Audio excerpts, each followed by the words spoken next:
We're super stoked to begin our panel discussion. And the panel is intended to celebrate this past decade of GreenHouse with phenomenal alumni that we have had over the many years of this fantastic program. So moderating the panel, we have Dr. Vivek Goel, who is our president of the University of Waterloo. So thank you very much for being here tonight. Dr. Vivek is a pretty cool person. He's very committed to DEI and decolonization. Right now, he's currently working on Waterloo's 100 strategic vision, which is kind of the goal that we want to see for the University of Waterloo and what it looks like after 100 years of being in existence.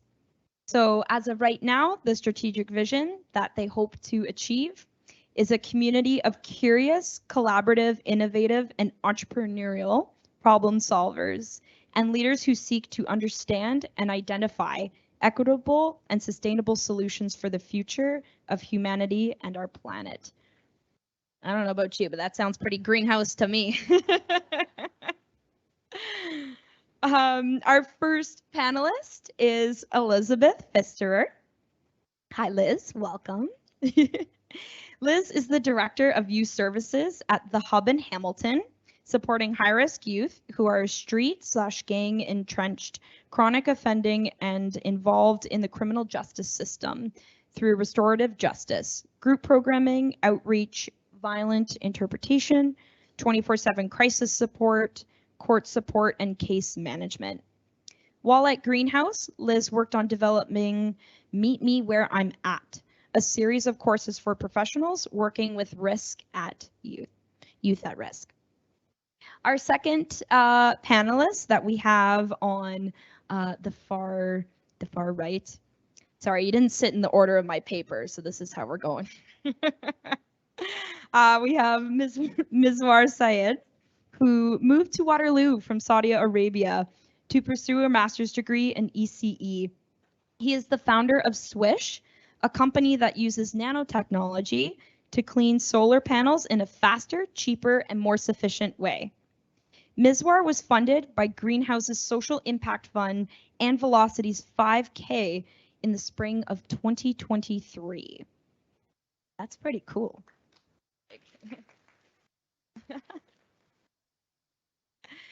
Our third panelist that we have sitting beside Miswar is Seun Adetunji.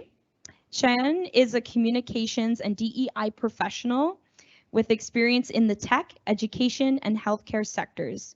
As a newcomer Black woman to Canada, Seun's interest in health equity grew from her own interaction with equities in the system and working directly with vulnerable and underrepresented patients. Seun founded MedInclude, a platform that leverages AI and machine learning to help patients better understand medical information and participate in their own care.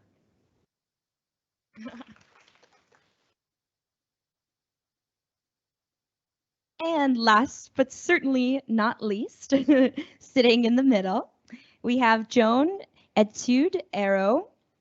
Joan received a master's degree in quantum information at the Institute for Quantum Computing and the University of Waterloo. Recognizing that quantum computing and quantum technology are positioned to transform society, Joan co-founded the Quantum Ethics Project while at GreenHouse. QEP operates on the pillars of education, diversity, and research to ensure that quantum benefits everyone and harms no one. So thank you all very much for being here. I'm going to pass off the mic. Well, thank you for the introduction and thanks to everyone that's here. As Rick noted, I've been going since 7 this morning, but I was here at 7 because we had a sunrise ceremony as part of our Truth and Reconciliation Day activities.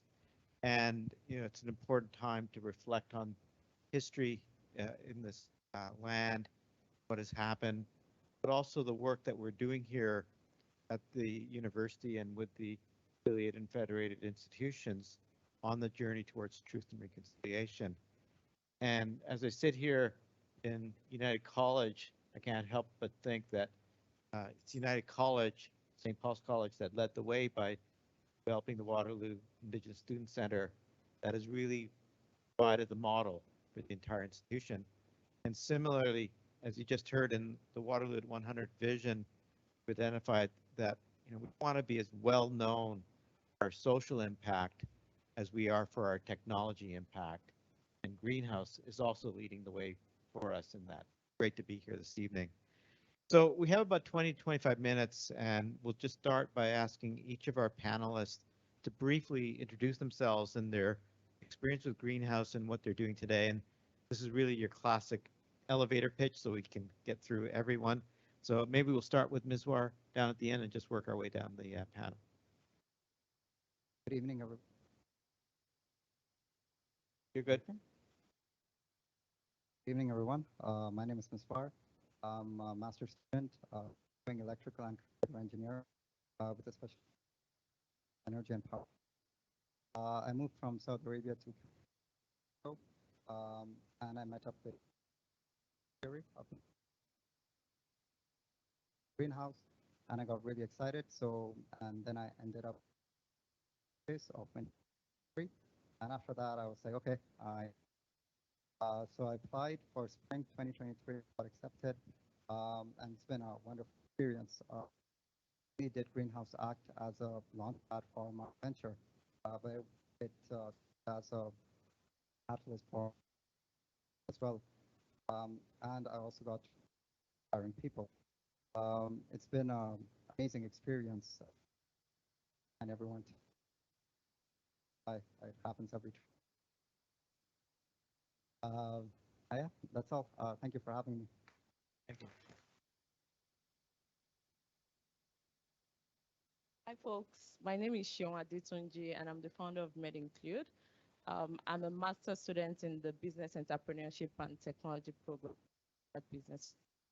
MedInclude started out of my work with stomach cancer and cardio-oncology patients and just seeing the volume of medical information that those patients come in contact with and how decision-making really is taken out of their hands because they don't understand half the things that they're being told and just consent. Seeing as consent is one of the foundational principles of healthcare and health equity in Canada, I thought that it would be better for those patients and their caregivers to have more understanding, better accessibility to their healthcare information. And that's how MedInclude started for me. GreenHouse was very, very instrumental in helping us launch that and get into 5 healthcare institutions with our pilots. GreenHouse also was the bridge between that idea that I had and getting funding from the Medical Innovation Exchange to build a prototype that we put into actual healthcare organizations, healthcare institutions. Really glad that Brendan is here, who's also a great catalyst and supporter of our work. And so the GreenHouse Connection continues to be very helpful as I grow the idea from ideation to market. Nice to be here with you all. Thank you.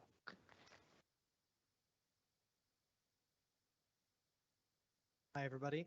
My name is Joan, the founder of the Quantum Ethics Project. And now that I've finished my master's degree here, I'm going to be States to found the QEP as a nonprofit, as well as work as the Deputy Director of Education Development for Sense, which is the Quantum Research Institute in Colorado. My connection to GreenHouse actually wasn't for the QEP to begin with. I passed through GreenHouse 2 different times. And the lessons that I learned from that first failure were so instrumental in the success of my second venture. And I like to joke that you can't grow a healthy garden without compost. So that first idea had to die in order for the second one to thrive. And I can't say enough nice things about the community here. In my own program, I develop quantum algorithms for a future where we imagine quantum computers solving problems exponentially faster than existing computers. And when I started to wonder and really to worry that some computational applications may cause harm. And if we exponentially speed up a harmful application, right?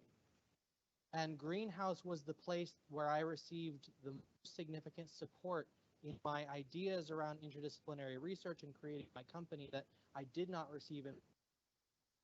So GreenHouse is the reason I am here and why I have such a bright future in it.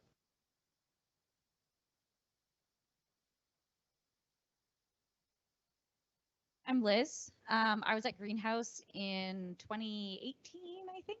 And honestly, for me, I would say the biggest impact that it had on my process was just giving me kind of a training ground to talk about a whole bunch of things with a whole bunch of different people. And despite, having Meet Me Where I'm At be the initial kind of idea, a lot of those kind of elements have kind of blossomed into where I'm at now, which is the Director of Youth Services at an agency in Hamilton. Which was very much grassroots founded. I bumped into another outreach worker on the street when I was working another job in Hamilton doing youth outreach, and her and I just kind of started talking shop into wee hours of the night when we were on outreach with some of these kids when I was actually off shift at that other position, kind of noticing system gaps, and some of the youth that we were connecting with, just seeing why they were disconnected. And then her and I just kind of were like, well, why don't we just give it a go? And I don't think I would have had necessarily the courage or the bravery to take a risk on an idea had GreenHouse not given me the tools or, the confidence to say worst that can happen is you pivot. And I think that was a phrase that was used a lot. Being in the GreenHouse community was pivoting and how there's courage in that. So now the program that I run is specifically targeting youth involved in guns and gangs in the justice system. So we do a variety of things ranging from case management to violence interruption response and transformative justice. So street level mediation, and sometimes that's between, family members. Sometimes that's between opposing gangs. Sometimes that's between, a school teacher and a student. But a really dynamic opportunity, and definitely gained a lot of the tools to kind of start up a program from GreenHouse. So very grateful to be here.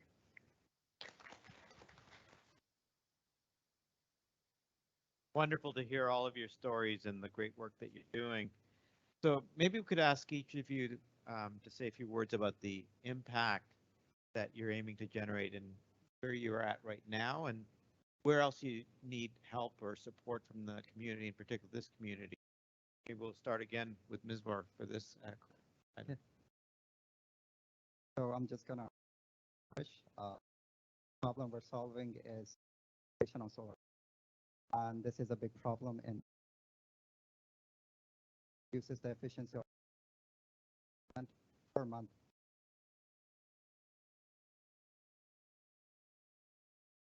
The current methods for cleaning solar, there you can panels using and time expensive. So at Swish, we are developing a product that building our transparent that retrofit on existing, leveraging nanotechnology charge and repository. That was Swish. I am a passionate advocate for. I've been working in this space as a student researcher for years, ever since I was a junior graduate program.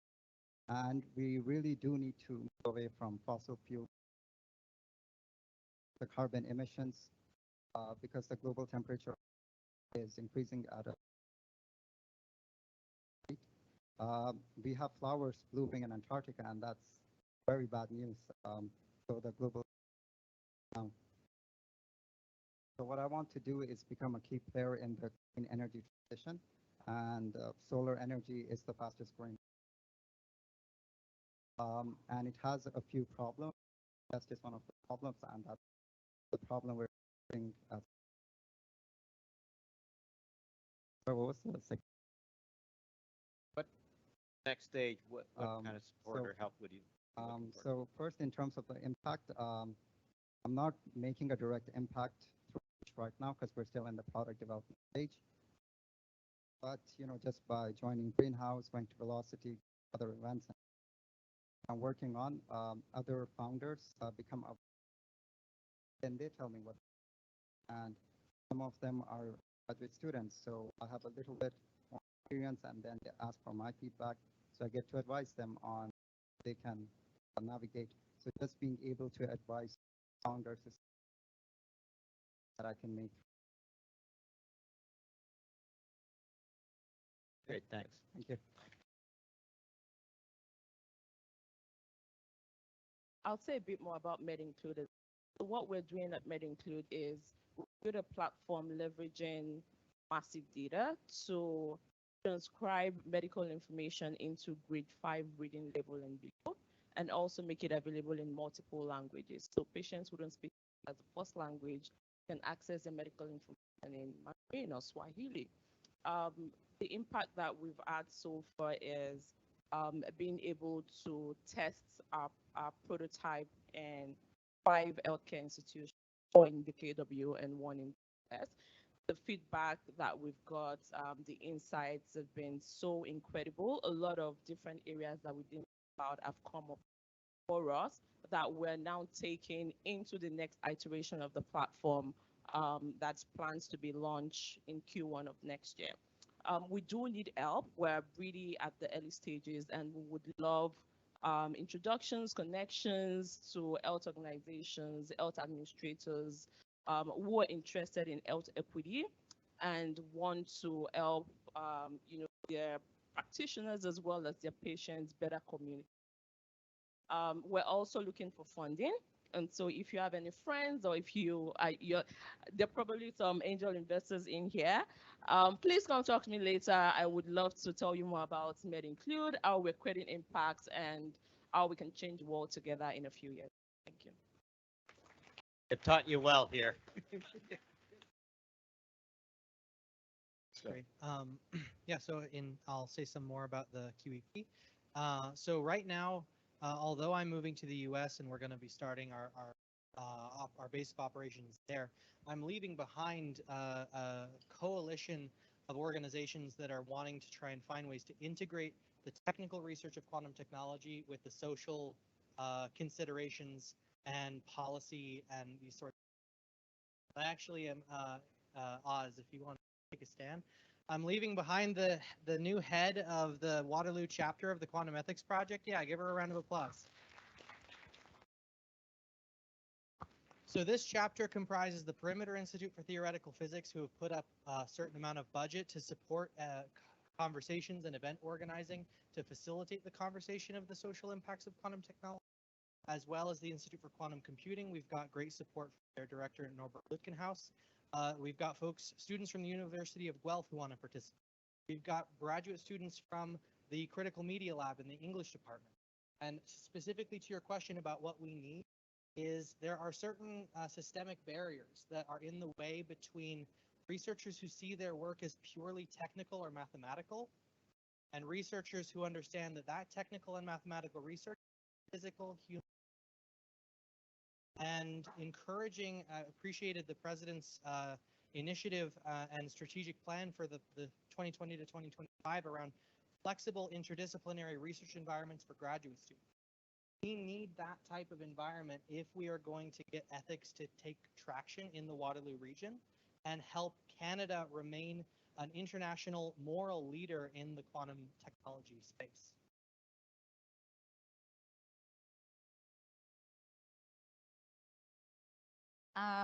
Sorry, can you actually tell me the question one more time? The impact you're hoping. Yeah, so a little more about the hub. So as an agency, we kind of have a three-pronged approach. So we have a homeless drop-in that we started out of the COVID-19 pandemic. We were a rest and hygiene center out of a church basement, and then we kind of evolved through that. So we started out of the COVID fund with a bunch of McMaster medical students.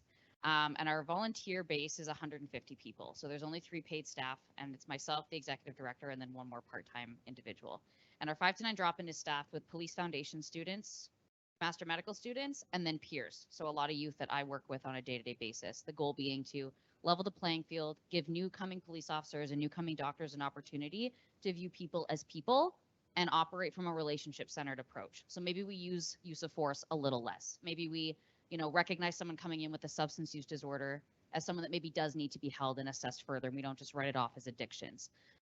So in that, we also have a medical clinic that's Monday to Friday, low barrier. You don't need a health card to make access. And then we have the youth program on top of that. So kind of case management, physical needs, and then basic needs are access through the 5 to 9 drop-in. So the impact that we're looking to have is really giving people that come from a whole multitude of lifestyles and a whole multitude of life experiences an opportunity to operate together under one roof as a collective, as a community. So sometimes when we have an opportunity to serve coffee next to a police officer, and maybe that someone could potentially arrest us one day, that police officer looks at us with maybe a little different set of eyes. They know our story now. We're not just labeled a gang member in the system, we're labeled as a person. So in terms of traction, I think implementing more engaged institutions and community collaborations, specifically in the Waterloo region, programs like this need to operate if we're going to see system change. We're not changing the Ministry of Health or the Ministry of Corrections anytime soon. So can we train new coming professionals from the ground up? So I think that's a really critical element. Another element that I am very much passionate about, specifically on the youth guns and gang side, is the gender-based violence element of youth gun violence. The trafficking of substances, the trafficking of people, the trafficking of weapons. And looking at that from a restorative philosophy means we have to talk to people causing community harm. So reframing our mindset, not just necessarily supporting survivors, also flipping the script a little bit and supporting perpetrators of harm from a restorative approach that isn't just based on incarceration. Thank you. What's really fascinating listening to all 4 of you doing such different things, but purpose, action, impact is really part of everything that all 4 of you. Maybe we could, you've all already touched a little bit about how GreenHouse community helped you in your development. Maybe say a little bit more about what it means for you and how GreenHouse might strengthen and harness alumni network, this 10 years of alumni that are now here to help in the future. Maybe we'll start at this end. Yeah, I think that, like, we've kind of had some discussion already tonight just about cross-faculty collaboration. And I would say that actually does apply even to like the space that I work in is, you know, cross-life collaboration is kind of when we have the best ideas and when we find solutions. So I do think that gatherings like this, as much as a 10-year reunion is phenomenal, having some more opportunities to kind of mix and mingle with each other. And, you know, all of us have started ventures, maybe changed ventures. Maybe we're not even in the venture that we started and we're in a completely different field now. But having an opportunity to connect with people that kind of came to this GreenHouse space with a goal and a vision, and seeing where people are at now and gaining insight through that. So I think, you know, giving opportunities to connect over what the legacy has been on each and every one of us from GreenHouse, I think that's a really powerful way to keep momentum going and to also implement additional impact. Build off of those excellent points. The specific piece that you mentioned about connecting to alumni and hearing their stories, specifically about how what they're doing now is often very different from what came into GreenHouse. And I think this was very much true for me in my first venture. I came in with a singular vision. I was like, this is it. This is going to work. This is how it's going to happen. And we failed in like the first couple of weeks of our pilot because I missed several crucial things about talking to the people I'm trying to interface with and truly understanding their constraints and their needs. So one idea could be having a video series where alum who are on the way out of GreenHouse or who in GreenHouse a few years ago talk about every single point of their journey where they changed direction and why they changed direction, what they learned from their change in direction, to help new entrepreneurs see that innovation and entrepreneurship and growth in yourself and in your community is almost never a straight line. It's a series of jagged zigzags. And if we help entrepreneurs see their process through GreenHouse as one zig of a zag, then they might feel less defeated when their first idea flops. And they might just see it as part of that continuous process of growth and of learning. And maybe a video series makes it easier so that alumni don't have to physically come if they're no longer in the area, and you can maybe build up a library of these resources for future students. Sort them by topic: healthcare, renewable energy, social work, and these sorts of issues. You can see a whole list of 3-minute videos of people who have been there and done that. And I'm also just going to build on that to say, absolutely agree with all of those fantastic points. I think that leveraging the power of expertise and experience and knowledge that Greenhouse has built within this community, especially from the perspective of each individual being multifaceted. I'm currently working on a startup in the healthcare sector, but I'm also absolutely interested in what you're working on, and I can already think of introductions that I can make, and other people outside of my startup who are working on similar ideas from an equity point of view. And so I think that just that continued collaboration between amongst alumni can be so helpful to 10x the impact that Greenhouse is already having within the community. Also gonna build on top of it. So I think it will be very beneficial if we have like a reunion every term. And every reunion can have like an objective, like, okay, this time we're gonna talk about funding or recruitment or sharing. We'll have the Greenhouse alumni as well as the cohort, and I'm sure the cohort will benefit a lot. Like for example, in my case, so my venture is in the renewable energy sector, and it also falls under the category of deep tech. And founders like me, we have unique challenges because product development takes a lot of time. There's a lot of R&D involved. And in other words, entering the market is going to take a lot of time. Unlike, let's say, software-based solutions where you can build a product and launch it in a couple of months. So founders like me, specifically in the renewable energy sector and deep tech, face unique challenges. So let's say if I have someone in the community who is like a successful founder in renewable energy and has a deep tech company. So that person has already been through the stages that I'm going to go through. That person has already made the mistakes that I'm going to make in the next few months, and that's going to save me a lot of time. Or we can have like a group maybe on LinkedIn or Discord or Slack where all of the Greenhouse alumni are there, and they just update and share information and opportunities. I think that's going to benefit everyone. Maybe we have time for one last quick question, and building on having every anniversary, come back another 10 years for the 20th anniversary. What would you like to see Greenhouse? Like to see. You gave me these ahead of time, but I'm still like, whoa. Okay. Yeah.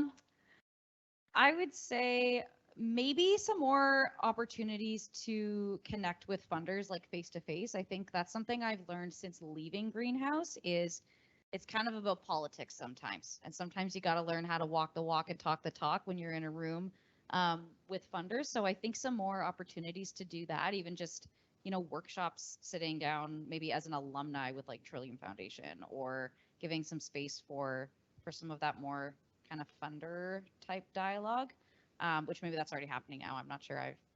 I'm not totally aware of all the ins and outs here anymore, but yeah, that would probably be one thing. And I do think like lived experience is a really important element, specifically in the social service sector. And I think that bringing some opportunities in here when we're talking about social ventures that are maybe more on the social work side, speaking more about the peer-based model and peer experiences, specifically when we're talking about communities that are not necessarily well served. Leveraging the lived experience and the peer-based models is, I think, something to consider when we're talking about social enterprise and social venture. There's a whole realm of young entrepreneurs out here that to the rest of the world are labeled as engaging in crime, but they are entrepreneurs to their core. And what would it look like to bring them into this? Because they run their own little greenhouse projects out of houses on the side of the street that you normally see police cars pulling up to, but those are their greenhouses, right? They are entrepreneurs. They have system structure. They have governance. They have all of those things. They have funders. They have product. It's supply and demand. It's the same thing that we do here. And I think implementing that and reframing that would actually bring in that demographic a little bit more, and they've got knowledge to share. So I would say that.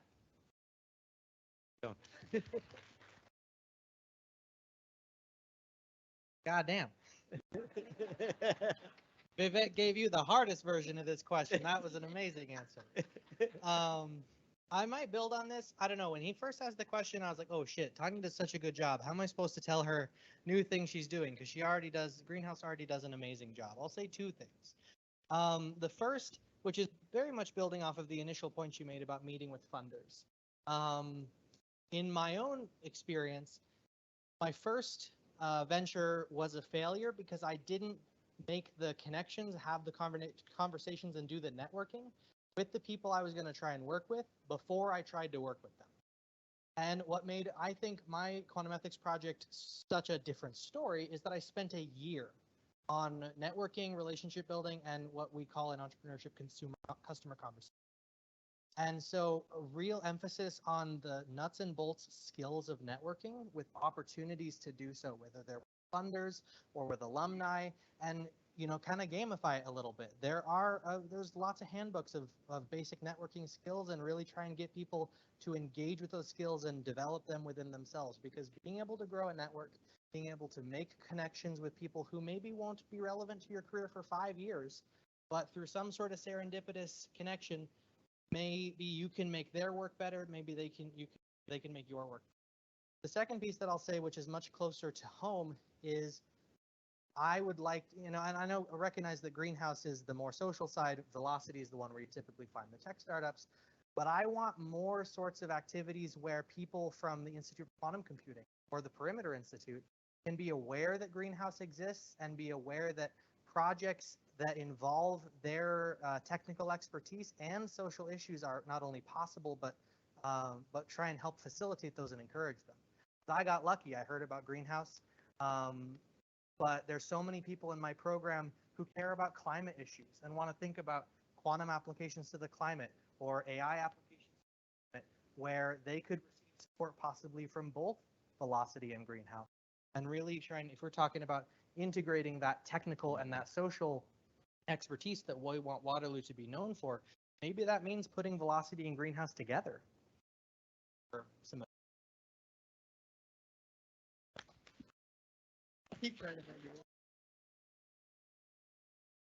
In 10 years, I wonder if would envision a greenhouse where there is physical community, physical space for social entrepreneurs to take residence, for instance. We have similar programs in Velocity and at other incubators in and around the KW. I wonder if that is something we can envision for Greenhouse as we think of the next 10 years. These social entrepreneurs that we're building up, how do we equip them and support them with physical community so that they continue to blossom in the path that we've worked together on. I also wonder if we could envision a greenhouse where we have a full catalog and library of educational, social educational resources and materials. When you look for resources around entrepreneurship right now, there's lots around talking to entrepreneurs, raising your first seed and all of that, but not so much about how you can apply and think of equity and social impact from a quantum point of view and so I see Greenhouse leading the charge in building those materials and resources and really taking the lead in, not just in the KW or in Canada, but even globally around how do we think of social impact and equity and inclusion from an entrepreneurial point of view. Um, Not going to be easy, but if anyone can do it, absolutely believe it is Tanya.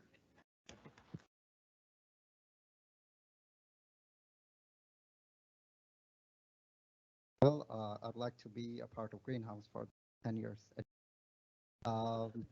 I strongly believe that Greenhouse is in a unique position to attract ideas and ventures that are looking to solve problems related to climate change, because we already have Greenhouse alumni who are working in this space, and if we can form like a committee of these individuals within Greenhouse, have both the business and technological expertise to advise the upcoming founders Then I believe that within the next 10 years, Greenhouse can become the go-to incubator for anyone working to reduce the greenhouse gas emission.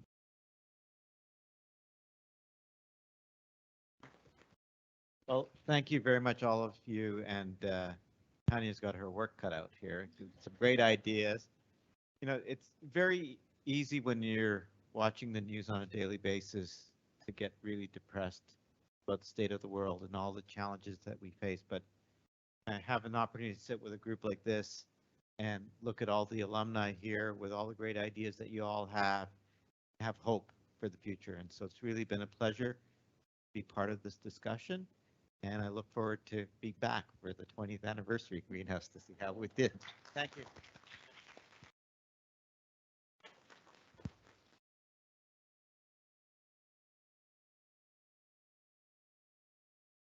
Thank you all so much to our panelists and Dr. Vivek Goel. Thank you guys for joining us this evening, for sharing your stories and the unique impact that you continue to make on the world. I think, wow, what a great question, eh, guys? Where do we want to see Greenhouse in 10 years? All I know is I want to be back here in 10 years. That'd be pretty cool.